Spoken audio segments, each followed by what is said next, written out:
shall we do an English monarchs family tree? Let's start at the top with William the Conqueror. Now he has 3 children that are important to this story.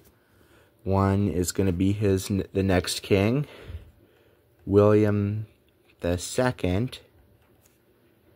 Another one will be another king, Henry I, and a daughter. I think it's Adelaide. Yep. Now, Henry I has a daughter, Matilda. And after Henry I dies, he eats too many eels and he dies. On the 1st of December, 1135, the crown should go to Matilda, but it doesn't. However, Matilda doesn't really like this, so they fight. And but because Henry's dead, the person he's fighting is Adela, the closest male heir. Her son, Stephen, becomes the King of England. And Stephen has a child, but he dies before, predeceases his father, so Matilda's son, after reaching an agreement, Henry, becomes King Henry II. And again, this is very simplified. He has many children. The important ones are Richard, who becomes Richard I, aka the Lionheart, and John. John has a child who becomes Henry III, and Henry has a child who becomes Edward I. He has a child, Edward II. This is actually his 4th son. He has a child, Edward III.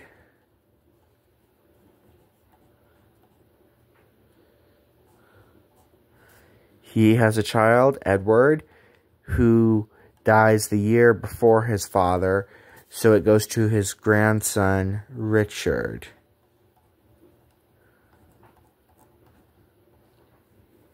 Now, Edward III had another notable child, John of Gaunt.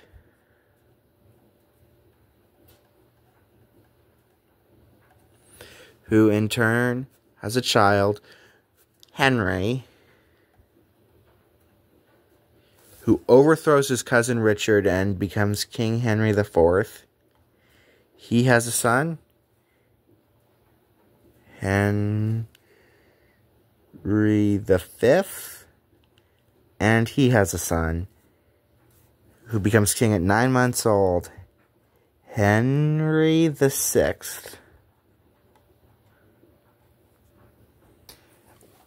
Now Edward III has another child named Lionel, who has a daughter, Philippa, who has a child, Roger.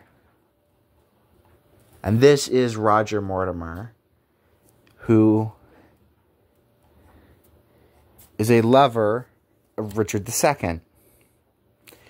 Now, Roger has a daughter named Anne, who in turn has a son named Richard. Richard and Henry VI clash.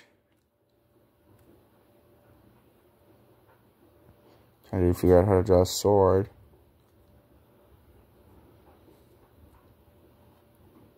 I can't really draw a sword. Anyway, they clash. Henry VI goes... Well, Richard dies in battle.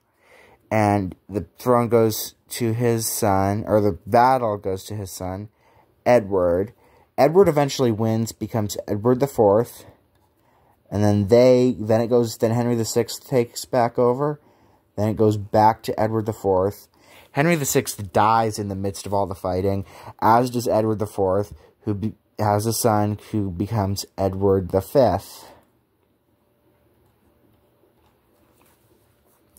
And Edward V disappears in the tower. One of the two princes in the tower. The other prince in the tower, by the way, is Richard.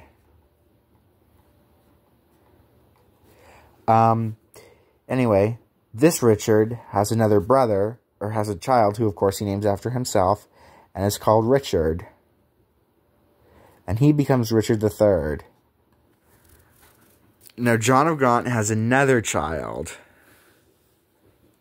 And his name is John. That's why I listed him as John of Gaunt. He's John of Beaufort.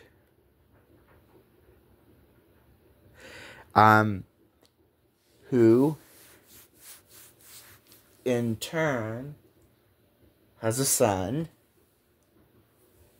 named John. Now, he is also John of Beaufort. He is the first Earl of Somerset. He is the first Duke of Somerset. Now, John has a daughter named Margaret.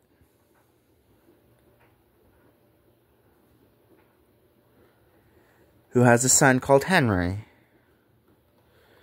Henry and Richard clash. Richard III dies in battle. Henry VII is king. He has a son, Henry VIII.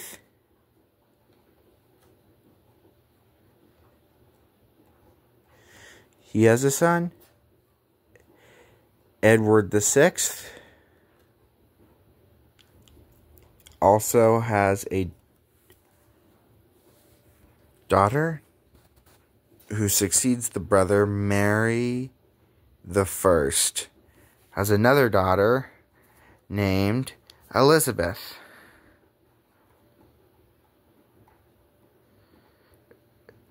And she becomes Elizabeth I.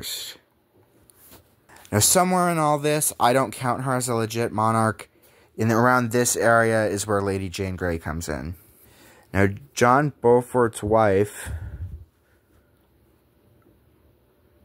also marries James I of Scotland.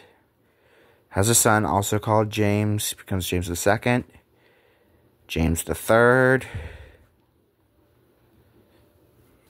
and he has a son, James IV, who has a son, James V, has a son, James VI.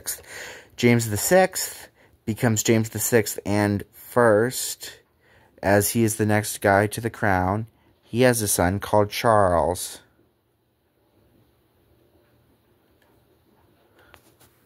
And let's illustrate this on a new page as I'm running out of space. Charles I gets overthrown in 1649 and has an interregnum.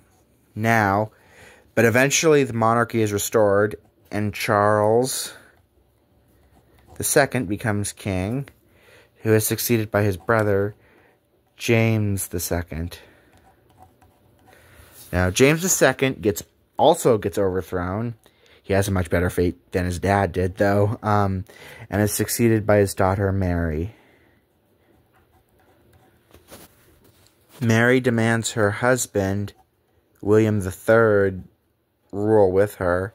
James II has another daughter named Anne, who dies childless. And that is the English monarch family tree